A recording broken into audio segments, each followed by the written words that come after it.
বাঁকুড়া জেলায় চরম তাপপ্রবাহ চলাকালীন বাঁকুড়া সম্মেলনী মেডিকেল কলেজের ব্লাড ব্যাংকে দেখা দিয়েছে রক্তের আকাল। আর সেই রক্তের সংকট মেটাতে বুধবার এগিয়ে এলেন বাঁকুড়া লোকসভা কেন্দ্রের বিজেপি প্রার্থী ডাক্তার সুভাষ সরকার। তিনি তার কর্মীদের সাথে নিয়ে বাঁকুড়া ব্লাড ব্যাংকে গিয়ে রক্তদান পরিষেবায় সামিল হন।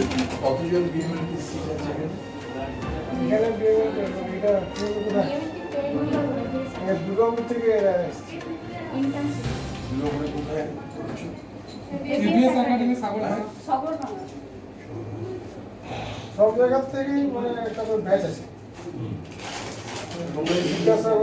যে কোনো profession, communication and personality is a very important. তোমাকে দেখা মাত্রই মানুষের কনফিডেন্স যেন চুল আঁচড়াতে আস্তে আস্তে। ঠিক আছে,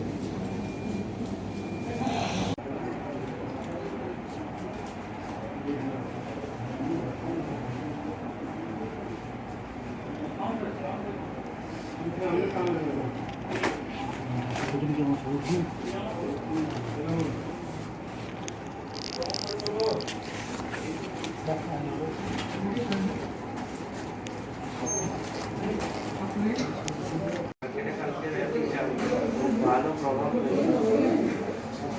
এবং গ্রাম বাংলার মধ্যে সব থেকে বেশি এফেক্টেড করেছে। যারা এসেছিল তারা যে করে আরো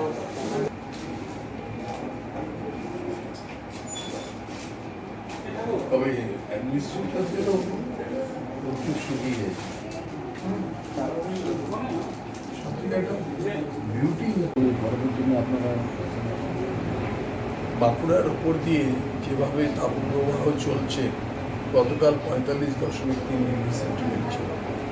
আর তারপরেই খবর পেলাম যে বাঁকুড়া মেডিকেল কলেজে খুব রক্তের আকাল পড়েছে, মানে খুবই অসুবিধা হচ্ছে।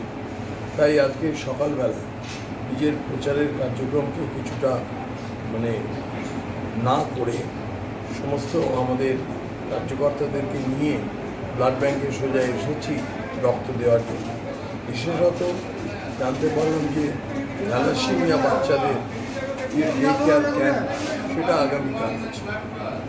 কাজেই এইভাবে যে সবাই রক্ত দিল, আর এর মাধ্যমে বার্তা দিতে চাইছি মানুষকে যে গরমের মধ্যেও রক্ত দিলে কোনো অসুবিধা হয় না।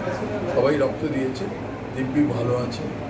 আর অন্যান্য রাজনৈতিক দল এবং সামাজিক সংগঠনকেও আগ্রহ করছে তারাও আসুন এই কয়েকদিন প্রতিদিন অন্তত যে কজন পারে এসে রক্ত দিন।